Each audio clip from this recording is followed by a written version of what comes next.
Mesdames et messieurs, bonjour. Merci de votre fidélité à Grand Défi. Grand Défi, aujourd'hui, nous allons aborder les défis du processus électoral qui a déjà démarré. Et nous sommes à l'étape d'identification et d'enrôlement des électeurs pour les élections de 2023. Nous allons également effleurer sur la guerre d'agression dans l'est de la RDC, mais aussi la gouvernance de Félix-Antoine Tshisekedi, déjà 4 ans au pouvoir. Y a-t-il un changement où ça stagne, où on régresse? Et pour évoquer tous ces sujets, je reçois sur ce plateau M. Dieudonné Nkissi Kazadi. Il est acteur politique et puis il est de l'Union sacrée. C'est avec lui que nous allons débattre, que nous allons échanger pour voir comment relever ces défis qui sont donc au devant des Congolais. Monsieur Dieudonné Nkissi, bonjour. Bonjour, Monsieur Gustave. Merci d'avoir accepté notre invitation. C'est un plaisir, c'est un honneur. Meilleurs vœux et bonne année. Merci, mes vœux le meilleur à la RTNC 2, à la RTNC en général, à l'ensemble des Congolaises et Congolais. Mes vœux le meilleur aux membres des Congo Positifs, parce que je suis le président national des Congo Positifs. Alors, je vous donne l'occasion d'abord de vous présenter, vous-même. Ben voilà, je suis le président des Congo Positifs, le parti politique. Congo Positif, c'est quoi? C'est un parti politique créé depuis 2017 et qui travaille depuis 2017 pour l'application de l'article 36 de notre Constitution, parce que notre travail dans notre parti, la vision, c'est que tous les Congolais reprennent le chemin du travail. Parce que le travail, c'est tout ce qui manque aux Congolais aujourd'hui. Alors que lorsque vous regardez tout ce que Dieu nous a donné comme ressources dans ce pays, il ne devait y avoir aucun Congolais au chômage. Et donc, c'est ça le travail que nous faisons avec Congo Positif. Nous sommes un parti politique membre des progressistes. Ouais. Un regroupement, une plateforme électorale mise en place par les sénateurs Sami Badibanga, ancien ministre de la République. Et donc voilà, donc, enseignant à l'université de Kinshasa, chef de travaux au département des sciences politiques et administratives. Ouais. Mais ma filière, c'est la science politique. Ah, d'accord. Alors, ça veut dire quoi? Bon, juste une question de curiosité. Sur plus de 500 partis politiques, vous créez Congo Positif. C'est pour... ça signifie pourquoi vous n'avez pas voulu adhérer dans d'autres partis? Vous venez pour relever quel défi que les autres partis n'ont pas relevé? Bon, on dit souvent ça. 500 partis, 600, 700 partis. C'est en termes numériques. Mais en termes d'existence sociologique, on n'a pas 500 partis, on n'a même pas 300 partis. Moi, j'ai fait un exercice avant de créer Congo Positif. On a fait les démarches parce qu'on voulait, au lieu de créer vraiment un parti, on se disait, on va acheter un parti et puis on les met selon nos... Mais on a fait le tour des 173 partis politiques. Seulement 173 partis. Nous sommes allés chercher 173 partis qui n'ont pas d'adresse. Quand on dit 500 partis, c'est depuis qu'on a commencé à agréer des partis dans notre pays. Mais lorsque les partis, parce que les partis, ce sont des faits sociaux aussi, ils naissent, ils disparaissent. Lorsqu'un parti disparaît, au ministère de l'Intérieur, particulièrement au secrétaire général chargé des partis politiques, on ne dit pas que ces partis-là n'existent plus. Voyez-vous? Mais l'opinion continue à compter.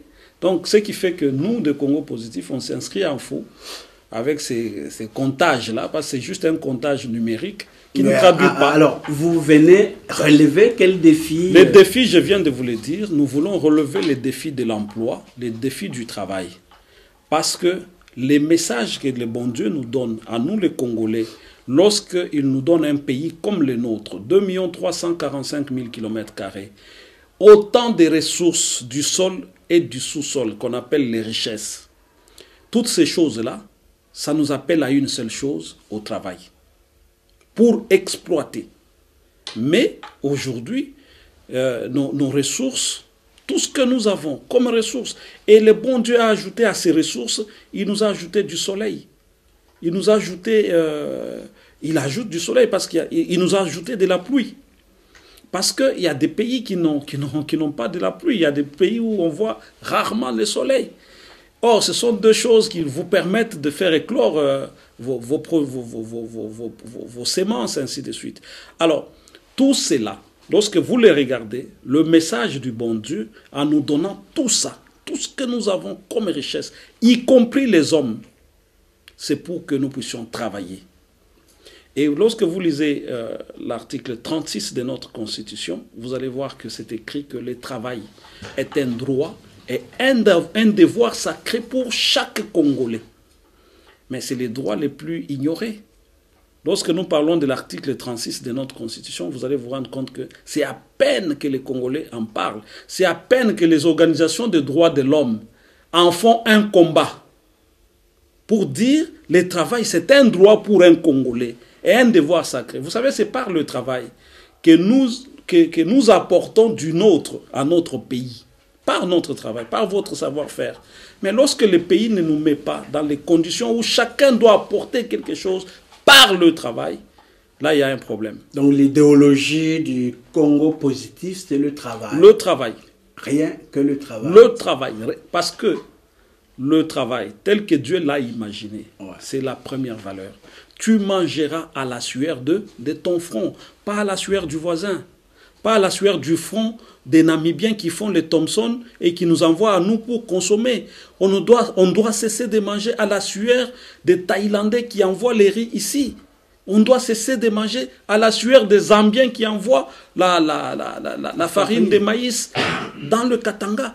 Ce sont ces choses-là, lorsque vous les exploitez à bon escient, qui donnent du travail à vos enfants. D'accord. Merci, monsieur Dieudonné Nkissi. Revenons alors à notre sujet, processus électoral. On a commencé déjà à enrôler des électeurs, mais déjà les débuts apparemment semblent être sombres. Il y a beaucoup de couacs, beaucoup de critiques même. Et comment vous, personnellement, vous appréhendez le processus électoral du début jusqu'aujourd'hui? Bon, le processus électoral, c'est une œuvre humaine, comme tout autre processus, qui peut avoir des imperfections. Le plus important pour nous, c'est que ce processus a commencé. Parce que c'est par ces processus que nous serons enregistrés sur des listes sans lesquelles on ne peut pas aller aux élections. C'est-à-dire qu'on est en train déjà de résoudre 50% de ce qu'il faut faire pour aller aux élections. Parce que si vous n'avez pas de fichier électoral, vous ne pouvez pas aller aux élections. Mais les bonnes élections aussi, c'est y aller avec des matériels qu'il faut et dans des bonnes conditions. On a commencé samedi, n'est-ce pas? On a commencé samedi. À peine commencé, c'est normal qu'on voie que telle chose n'est pas bien réglée et pendant qu'on évolue, on règle aussi des problèmes. Donc, on ne peut pas, à ce stade, je comprends qu'on soit exigeant envers la CENI. C'est normal. Mais on ne peut pas diaboliser ces choses-là pour dire, bon, comme ça a donné comme ça, c'est que ça ne va pas aller. Non, ça va aller. Et ça va. Et lorsque vous faites les statistiques, des points où on a rapporté des problèmes, par rapport à l'ensemble des aires qui sont mises en place aujourd'hui, où se passent les opérations d'identification et d'enrôlement. Lorsque vous faites les rapports, vous allez vous rendre compte que c'est des choses mineures. C'est mineur. Donc ça ne va même pas influencer les processus d'identification et d'enrôlement. Même je comprends que la question soit amplifiée aujourd'hui avec les réseaux sociaux, tout ce que vous voulez. C'est ce qui est normal. Et lorsque cela sort comme ça, ne vous en faites pas. À la CENI, je n'imagine pas le président Kadim en train de dormir lorsqu'il voit ce qu'il a vu. Voyez-vous. Donc vous êtes confiant à la CENI? Je suis Congo positif. Je suis confiant. Je suis confiant, c'est comme quand vous commencez quelque chose, ce n'est pas tout de suite, même si vous l'avez programmé de laquelle manière, n'est-ce pas? Il y a toujours un petit couac qui arrive quelque part. Est-ce qu'on donne pas raison à Fayoulou qui présageait déjà, prévoyait déjà une sorte de tricherie, une sorte de non, quelle fraude. Quelle fraude? D'abord, je le félicite parce qu'il a donné l'exemple à tous les Congolais pour dire aux Congolais que tout ce que j'étais en train de vous dire, messieurs les Congolais, moi, Fayoulou, je n'y crois pas. Donc il s'est contredit?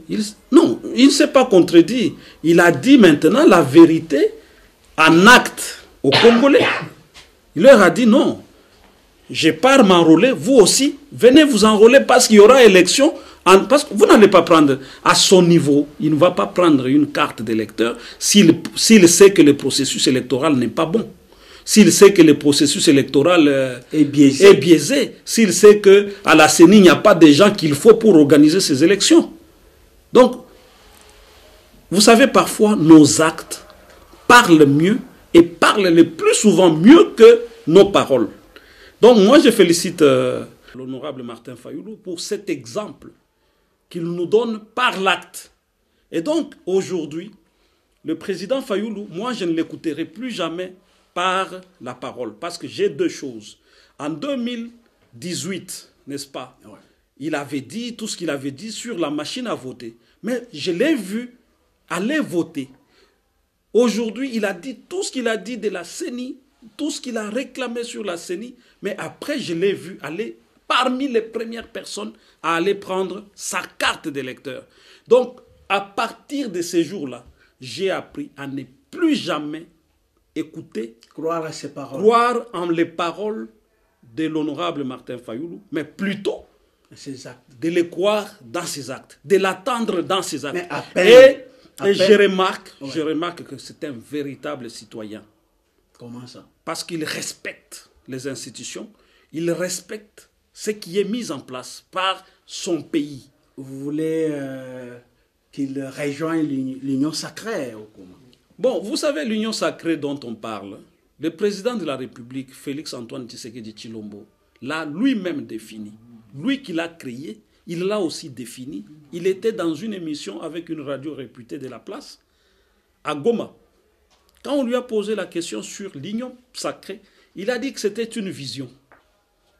Vous comprenez? Alors, à une vision, on peut adhérer physiquement, tout comme on peut adhérer en esprit. Moi, je crois que le président Martin est de l'Union sacrée par esprit. Oui. Comment ça? Mais c'est ça. Les actes sont là. Les actes sont là. Vous voudriez qu'il soit radical, mais à peine... ce que les Congolais n'ont pas compris, c'est qu'à peine Fayoulou, Matata et Mugweke ont signé une lettre pour demander la récréation de la CENI et puis il va s'enrôler. Je ne sais pas comment vous pouvez expliquer cet acte. Je vous ai expliqué que nos actes, souvent, ils parlent mieux à nos places, à nos lieux et places, que nos paroles. Parce que les paroles, parfois, elles sont dictées par beaucoup de choses. Vous pouvez sortir une parole juste parce que votre copine est à côté et vous lui faites une promesse. Hein? Vous pouvez sortir une parole juste parce que vous voulez plaire à quelqu'un. Mais cette parole que vous avez sortie, vous n'y croyez pas.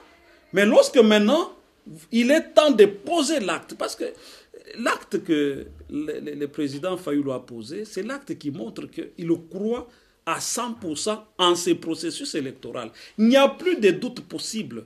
Et donc, qu'il ait écrit une lettre avec qui que ce soit, avec les autres, le prix Nobel, avec l'ancien Premier ministre Augustin Matata Ponyo, ça veut dire que ça, c'est de la politique. Messieurs, ça, c'était de la politique. Maintenant, on est face à la réalité des choses. Nous devons aller aux élections. Sans ma carte, moi, Martin Fayoulou, si je n'ai pas ma carte d'électeur, je n'irai pas aux élections. Je ne serai pas candidat. D'ailleurs, même pas comme candidat, parce que les candidats, on peut l'enrôler même les jours de... Donc, plus comme électeur.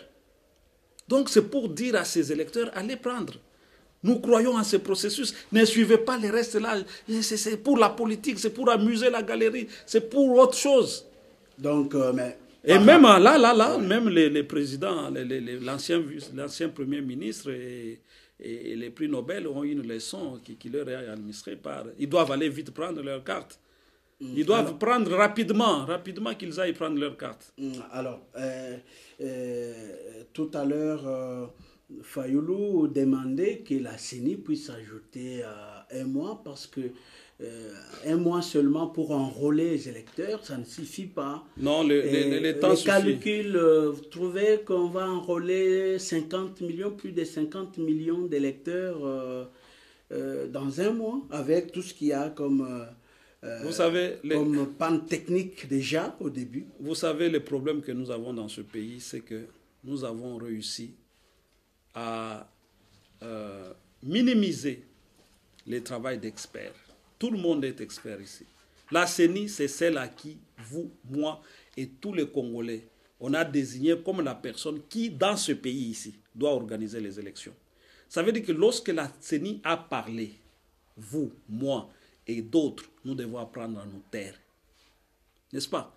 Et à les regarder, à les prendre au mot. Ils nous ont dit qu'ils vont enrôler les Congolais en 30 jours. Qu'est-ce qui est chinois? D'abord, en termes mathématiques, ce n'est pas chinois lorsque vous regardez le nombre de centres d'inscription des électeurs qu'il y a dans le pays et le nombre de gens qui sont attendus, d'électeurs qui sont attendus pour s'enrôler. Lorsque vous faites ces rapports-là, vous allez voir que le nombre n'est même pas important. N'est-ce pas? Il y a déjà ça. Mais à part ça, la CENI, ce n'est pas, en tout cas parmi les institutions sérieuses. Moi, j'étais dans un entretien avec l'un des responsables de la CENI, des bureaux qui sont passés. On m'a dit que, vous voyez la CENI que vous voyez là, c'est l'une des institutions de ces pays où il y a des cadres les mieux formés de la République. L'abbé Malou Malou, tout le monde connaît l'abbé Malou Malou, ce n'était pas un homme complaisant. Quand vous regardez son premier bureau de 2006, n'est-ce pas, les Corneille Nanga, ils viennent de là, n'est-ce pas? Vous voyez, ça c'est des éléments de Nanga, et de l'abbé Malou Malou. Et les autres, celui qui a créé la politique, le secrétaire exécutif national, ouais. Voilà, tous ces gens-là viennent de là. Lorsque vous regardez quelqu'un comme le professeur Onésime Koukatoula, ce n'est pas des gens de la rue. Et ces gens ont laissé d'abord, ce sont eux qui ont créé la CENI. Ce sont eux qui ont recruté les cadres que le pays a formés. Il y a des gens qui sont formés dans les meilleurs. Quand vous avez des gens comme les Dieudonné Mirimo, qui aujourd'hui est secrétaire général de l'EFEAC, École de formation électorale en Afrique centrale, l'équivalent du CHESD en Afrique centrale. Au monde, il n'y a que 2 écoles électorales, en Italie et ici au Congo pour l'Afrique centrale. Et vous avez Dieudonné Mirimo qui est là. Ces gens-là ont formé les meilleurs cadres que nous avons là-bas. Alors, lorsque ces gens-là vous disent, nous allons enrôler en 30 jours, ne vous hasardez pas de venir dire autre chose. Parce qu'en 2006, ils ont dit, nous allons tenir les élections. Les plus grands experts internationaux à travers le monde, ils nous ont dit, non, un pays détruit comme ça, ils n'ont pas de route, mais les élections n'ont pas eu lieu. Les Congos, c'est ça. C'est ça, la magie congolaise. Donc, faisons confiance, ne vous en faites pas. On va enrôler. Maintenant, qu'est-ce qui peut se passer? Ce qui peut se passer, c'est que lorsque on va voir que à Kinshasa, par exemple, on avait à enrôler 20 millions d'électeurs et qu'on en a enrôlé 13 millions. Il reste 7 millions. Parce que ce n'est pas les machines de Kinshasa qu'on va prendre pour envoyer dans les autres aires opérationnelles. Ces aires-là ont leurs machines. Donc, il n'y a pas de problème. On peut prolonger pendant que ça se passe encore ailleurs. Mais on décrit le nombre insuffisant de machines dans les centres. Et puis même la qualité de la carte. J'ai vu quelqu'un comme le cardinal Ambongo qui dit, bon, en tout cas, je ne me reconnais pas la carte, sauf il a eu sa carte. Vous savez, le raisonnement par comparaison, ce n'est pas toujours du bon raisonnement. Cette carte que nous avons est plus intelligente que la carte que nous avons eue en 2006, en 2011 et en 2018. Cette carte que vous voyez là. Parce que vous avez la reconnaissance par iris, par exemple, qu'on n'avait pas. Qu'on n'avait pas. Elle est plus intelligente. Aujourd'hui, n'allons pas dans des considérations aussi simplistes. Qu'on nous appelle les experts, qu'ils nous disent qu'est-ce qu'il y a d'intelligent dans cette carte comparée à celle de 2006 et celle de 2018. On vous dira. Et vous allez nous dire. Donc, ce n'est pas parce que c'est... Oh non, la photo est en noir. Mais la photo est en noir. La photo, qu'est-ce que la photo a à voir sur la carte d'électeur? La photo est en noir. Mais les bulletins sur lesquels on va choisir les candidats. À moins qu'on me dise que les cardinals, qui est mon père spirituel, je suis catholique. À moins qu'on me dise qu'il sera candidat et que à cause de cette carte, sa figure ne sera pas bien vue. Mais sinon, qu'est-ce que la couleur de ma figure sur cette carte influence? Elle n'influence rien. Parce que les bulletins de vote, lui, il sera imprimé en couleur. C'est là où on va reconnaître les candidats. Mais votre carte, vous n'en avez besoin que pour des éléments qui ne sont même pas photographiques. Vous aurez, sur cette carte-là, vous n'avez besoin que du nom. Les noms, votre numéro là, qui vous permet que vous puissiez venir, on retrouve votre nom sur la liste du bureau et vous passez au vote. Quel est le problème de cette couleur-là? Que la couleur de la figure soit noire, jaune, rouge ou quoi. Ce n'est pas l'essentiel. Et des Congo, nous devons cesser ce genre de choses qui... on s'attarde sur ce qui n'est pas essentiel. Aujourd'hui, ce que nous devons retenir, c'est que Tata Cardinal est inscrit sur une liste d'électeurs. Et Tata Cardinal ira voter. Le jour où il se présentera dans un bureau de vote, avec cette carte-là, il votera.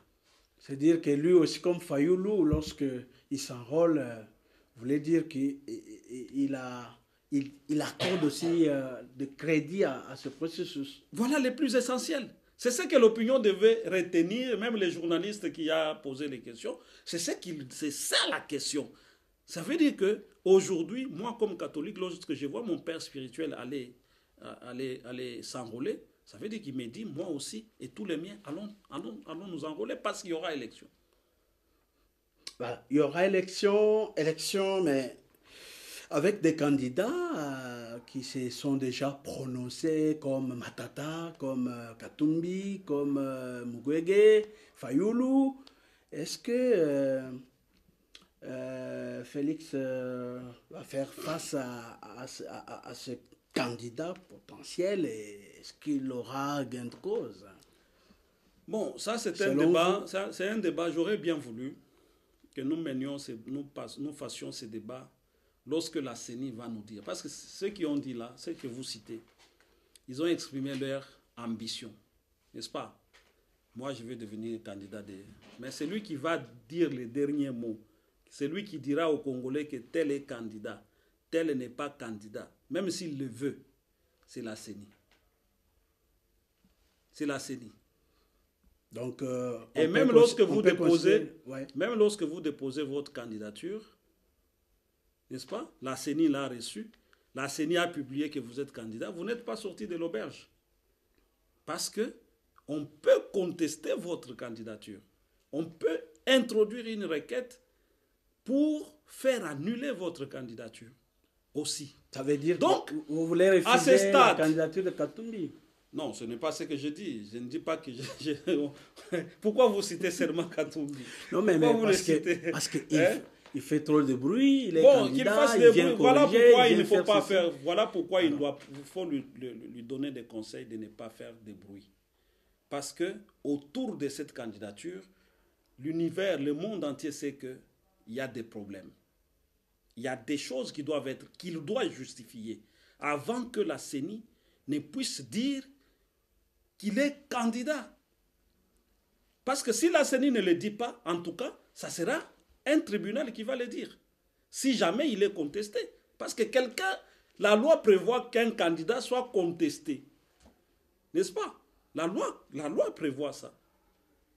Alors, aujourd'hui, que quelqu'un dise je suis candidat, c'est bien. Il a exprimé son ambition. Même votre enfant qui a 18 ans, il peut vous dire papa, je suis candidat. Et c'est pour autant qu'il est candidat? Non. La CENI. Non, mais c'est la CENI. En dehors de la déclaration, il y a les congrès de sa plateforme qui l'a déclaré ainsi. Et puis, il dit qu'il vient corriger. On doit... Tout ça, c'est lui. Tout ça là, c'est lui. Ça l'engage lui, ça engage son parti. Jusque-là, ça n'engage pas la République démocratique du Congo. Jusque-là, tant que la CENI ne l'a pas encore déclaré comme candidat, n'est-ce pas? Il n'est pas encore candidat. Parce que, comme je vous dis, ouais, tout potentiel candidat qui va être déclaré candidat peut être aussi contesté. Et si on vous conteste, vous n'amenez pas les preuves contraires de ce qu'on a allégué, on vous déclasse. On vous déclasse. Et donc, à ce stade, moi, je pense alors, que comme pour ça ne devrait Katumbi, pas. vous voulez qu'il amène quelle preuve, par exemple? Ah, je ne sais pas. Il faut poser la question aux Congolais. Il faut poser la question aux Congolais, n'est-ce pas? Moi, je ne suis pas le porte-parole des Congolais ici, mais j'ai entendu entendu les gens dire qu'ils n'avaient pas la nationalité qu'il faut pour prétendre être candidat. Parce que l'article 10... Oui. L'article 10 de la Constitution congolaise dit que lorsque quelqu'un a pris une autre nationalité, que la nationalité congolaise, il perd automatiquement la nationalité congolaise. Vous voyez? Donc, ça veut dire que aujourd'hui, si vous n'avez pas la nationalité congolaise, mais vous vous entêtez quand même à être candidat, il y a deux choses graves qui s'attendent, auxquelles vous vous exposez. Et là, tous les candidats potentiels doivent être conséquents. Ils doivent être conséquents, y compris M. Katumbi. Parce que dans ce pays, vous avez connu le cas de Tchaloupa, qui a été amené jusqu'en prison pour usurpation des nationalités. Pour usurpation des nationalités. Vous voyez? Les gens s'exposent en fait à ça. Alors, lorsque vous présentez, vous dites je suis candidat, soyez conséquent. Soyez conséquent, à moins que vous ayez un agenda pour dire bon. Donc les jours même, si c'est prouvé que alors si ce n'est a usurpé le pouvoir, si ce n'est pas un cas d'usurpation, ouais, la loi électorale dit que les candidats qui s'est présenté aux élections, même s'il n'a pas été contesté, on l'a déclaré élu, et que demain, il est découvert un élément qui fait qu'il ne veut pas être déclaré élu, on l'invalide. Ça veut dire... Donc, c'est pour dire à tous ceux qui ont envie de diriger le Congo d'être conséquents. Parce qu'il y a ces deux situations qui sont devant eux. Donc vous voulez rejoindre Noël Tchani avec sa loi de pères et des mères? Quoi de plus... Pour le poste présidentiel et quoi de plus normal? Pourquoi ça doit être un débat au Congo? Pourquoi ça doit être un débat? Pourquoi ça doit être un débat? Pourquoi ça doit être que lorsque les Congolais veulent voir à la tête de leur pays quelqu'un qui est des pères et des mères comme Félix-Antoine Tshisekedi Tshilombo. Ils veulent de ça. Par exemple. Pourquoi ça doit susciter un débat? Ça peut ne pas être Félix-Antoine Tshisekedi Tshilombo. Je dis bien comme. Je prends un autre cas. N'est-ce pas? Ça peut être Shekomba, Daniel Shekomba. Je le cite parce que j'ai étudié avec lui à l'université. C'était notre coordonnateur des étudiants. C'était un candidat président de la République. N'est-ce pas? Ça peut être Même si je n'apprécie pas ses tweets parce qu'il fait des tweets inintelligents, monsieur Kikouni. Oui, comme il critique Tshisekedi, c'est Non, pourquoi... il fait des tweets inintelligents. Souvent. Très souvent. Alors, ça peut être celui-là, par exemple. Alors, c'est des candidats, non? Donc, Ça peut être des... et c'est prouvé qu'ils sont des pères et des mères, les deux. En tout cas, on n'a pas entendu autre chose. On n'a pas entendu. Vous savez, les cas, par exemple, du chairman, les présidents Moïse, ça a commencé avec ses propres amis. Vous vous souvenez des 14 lettres du bâtonnier Mouyambo? Ça a commencé. Il a écrit tout ça dans ces 14 lettres-là. Mouyambo, Katebe Katoto, son demi-frère. Voilà. Ce sont eux qui parlent. Et les 14 lettres de Mouyambo existent avec toutes les annexes. Ce ne sont pas les manœuvres de l'Union sacrée pour l'écarter parce qu'apparemment, il va faire ombrage à Félix Tshisekedi. Lorsque les bâtonniers Mouyambo en parlent, moi je cite les bâtonniers Mouyambo en termes d'exemple. Je ne dis pas que j'ai les lettres du bâtonnier Mouyambo, n'est-ce pas? Mais nous avons, comme intellectuels, en 2012, il a écrit ces lettres-là. Il n'y avait même pas l'odeur que les Sherman allaient devenir candidat président de la République. Donc, dans un temps qui n'était pas suspect.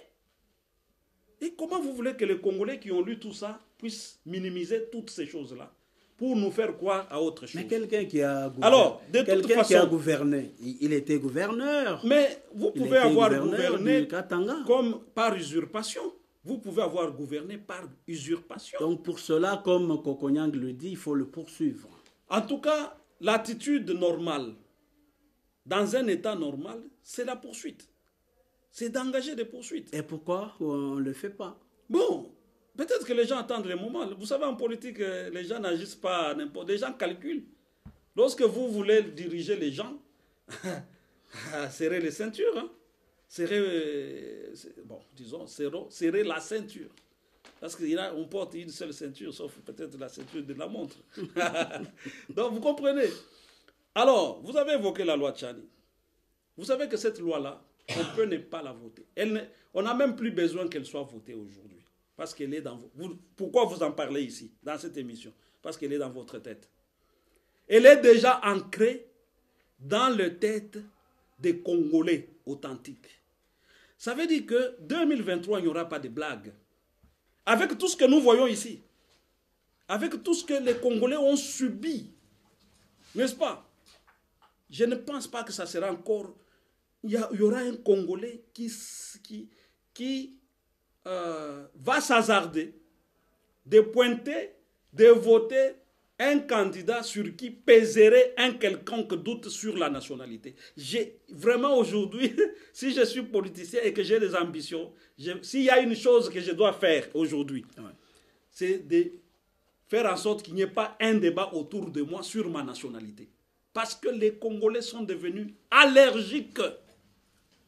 Pour quelqu'un à double nationalité ou bien à une nationalité douteuse. Dès qu'on vous suspecte de ça, croyez-moi, en 2023, mieux vaut même ne pas déposer la candidature. J'ai lu sur réseau que Mukwege...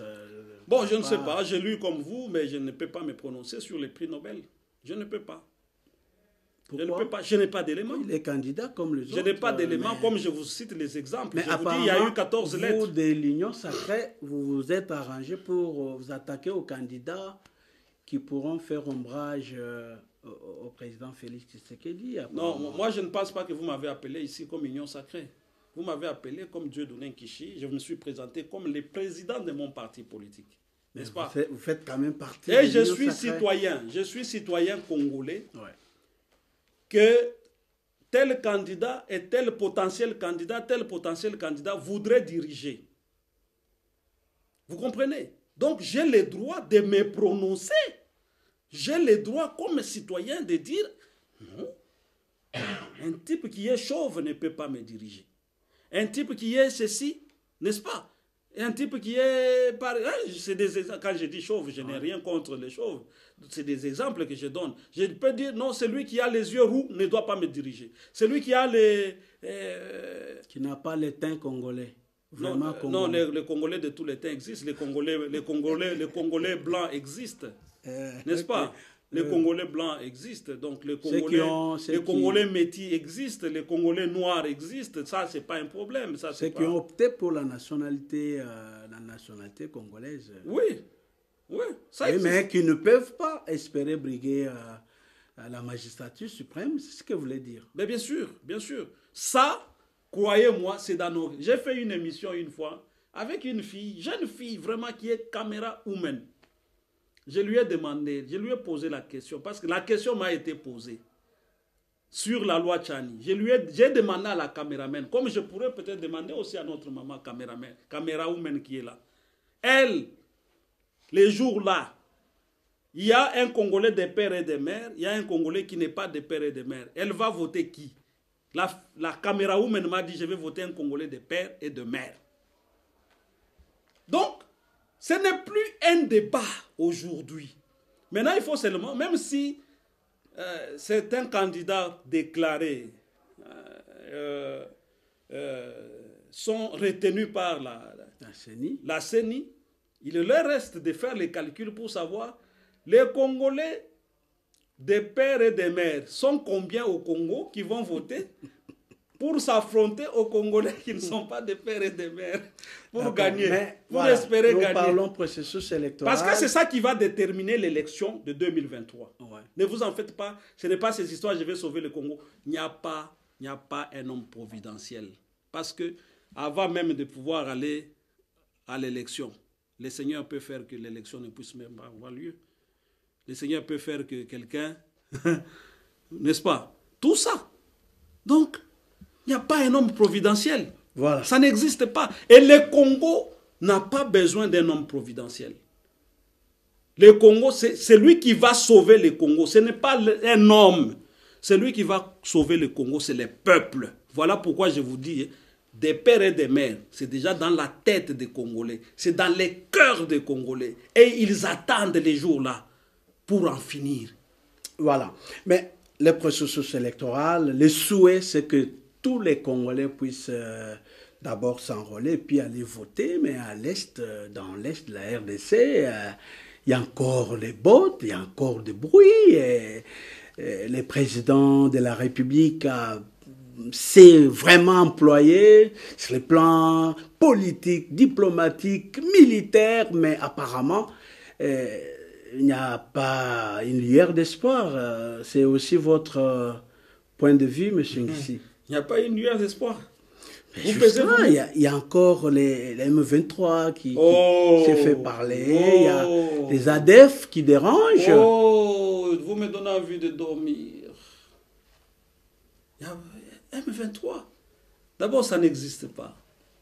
M23, ça n'existe pas. Parlez-moi directement du Rwanda et je vous en dirai mieux. M23, ça n'existe pas, c'est le Rwanda qui a choisi de tuer les Congolais impunément, devant tout le monde, qui a choisi de saccager le Congo. N'est-ce pas? Mais qui aujourd'hui, depuis l'installation de l'état de siège en mai 2021, est en perte de vitesse. Le Rwanda est en perte de vitesse. Depuis mai 2021, quand, à la surprise générale, le président de la République, Félix-Antoine Tshisekedi Tshilombo, a décidé de décréter, a ordonné l'état de siège. Donc, aujourd'hui... Donc l'état de siège, c'est une réussite pour vous? Parce que les opposants disent que ça n'a rien. Nous sommes avec vous ici. Nous sommes avec vous dans ce pays. Vous avez peu avant mai 2021, c'est tous les jours qu'on parlait de Béni. Tous les jours, vous êtes de médias. Cherchez vos coupures de presse. Vous allez vous rendre compte que chaque jour, vous étiez en train de rapporter des massacres dans Béni, dans Butembo, dans ceci. Chaque jour. Mais moi, j'observe que ça fait un moment, Beni a commencé à disparaître des bouches des gens. Vrai ou faux, vous me direz vrai. Vous savez, la plus grande réussite de l'état de siège, elle est immatérielle. C'est des choses qu'on ne voit pas. L'information. L'information. Les modes opératoires. Vous pouvez imaginer que on était ici, il n'y avait personne qui savait que les femmes, une femme pouvait prendre un bassin, mettre des munitions dans les bassins, au-dessus mettre du maïs et aller ravitailler les rebelles. C'est des modes opératoires. On ne connaissait pas ça. Aujourd'hui, la plus grande réussite de l'état de siège, c'est l'information que le Congo a eue. C'est la plus grande réussite. Avec cette information... Quelle information, par exemple? Mais c'est l'information qui nous permet de faire lever aujourd'hui les régimes de notification. C'est l'information qui nous permet aujourd'hui de faire taire les armes de manière comme ça, telle que ça se passe aujourd'hui dans Beni. Souvenez-vous quand même de Beni, non? Combien de bougies nous n'avons pas allumées chaque jour pour Beni? Mais en Ituri, les ADF continuent. Bon, les ZDF n'ont pas quitté Kibumba. Les ZDF, c'est l'Ouganda. N'est-ce pas? On va en finir. On va en finir parce que c'est terminé ces histoires-là. Ces choses-là, l'autre gain de ces choses, de l'état de siège, c'est que le Rwanda n'a jamais été toisé comme il est toisé aujourd'hui. Il n'a jamais été désigné avec preuve, comme c'est fait aujourd'hui. Vous avez vu un livre blanc sortir depuis 25 ans. Vous avez vu un ministre faire un livre blanc. Vous croyez que tous ces papiers-là, c'est pour la galerie? Mais c'est des documents qui partent quelque part et qui vont servir à quelque chose demain. L'histoire du Rwanda, c'est terminé. L'histoire du Rwanda, c'est terminé. Avec ces blagues au Congo, c'est terminé. C'est terminé. Avec la levée de l'embargo, vous donnez la chance au gouvernement congolais de se procurer des armes. Non, c'est sa mission la plus ordinaire, acheter des armes. C'est sa mission la plus... Voilà pourquoi moi j'ai dit au président de la République, hein, au lieu d'acheter telle arme, qu'il achète seulement les Satan 2 là-bas. Il positionne, ça s'arrête là, c'est tout. Ça coûte combien? Nous-mêmes les Congolais, on peut même cotiser. S'il n'en a pas assez, les Congolais, on les appelle à cotiser. Tosombiga, Satan 2, Tochango, Awa Wakaka, et Fandiwana, c'est tout. Les gens veulent nous amener à ça, pensant que nous les Congolais, on est des imbéciles. Alors il nous faut montrer que nous, on ne blague pas. Vous savez, la revanche du Congo est dangereuse. Parce qu'on a tout ce qu'il nous faut pour nous venger. Mais nous ne sommes pas un peuple revanchard. D'accord. Voilà, monsieur Dieudonné. Nous ne sommes pas un peuple revanchard, mais qu'on ne nous amène pas. Il faut que les gens comprennent, que le Rwanda comprenne que il y a toujours un début et une fin de toutes choses. Même lorsqu'on est les plus forts. N'est-ce pas? Il ne faut pas acculer son chien jusqu'au pied du mur. Parce qu'il va vous mordre. On a fini notre émission. Nos 45 minutes sont finies. C'est allé vite. Un dernier mot, si vous en avez. Je vous remercie. Je renouvelle mes vœux le meilleur au président de la République, à mon autorité morale, Sami Badibanga-Ntita, le sénateur Sami Badibanga-Ntita, à l'ensemble des responsables de mon regroupement, les progressistes. Et puis, mes vœux le meilleur à tous les militants et toutes les militantes de Congo Positif à travers le pays. Et les FARDC qui sont au front?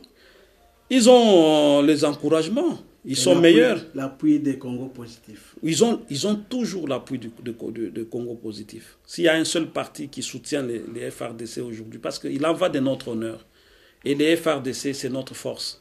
Donc, ils ont le soutien. Ils doivent continuer à défendre le pays. Parce que le pays a été humilié. Nous sommes un peuple humilié par des gens qui ne pouvaient même pas oser ouvrir leur bouche devant les Congolais. Et donc, il faut que nous puissions nous rétablir, nous réhabiliter dans notre dignité de Congolais. Parce que, non, ce n'est pas acceptable. Et là, la personne morale qui doit le faire, ce sont nos FARDC. D'accord. Voilà, mesdames, messieurs, qui met terme à cette émission, les grands défis d'aujourd'hui. Merci de l'avoir suivi et la suite au prochain numéro. Au revoir.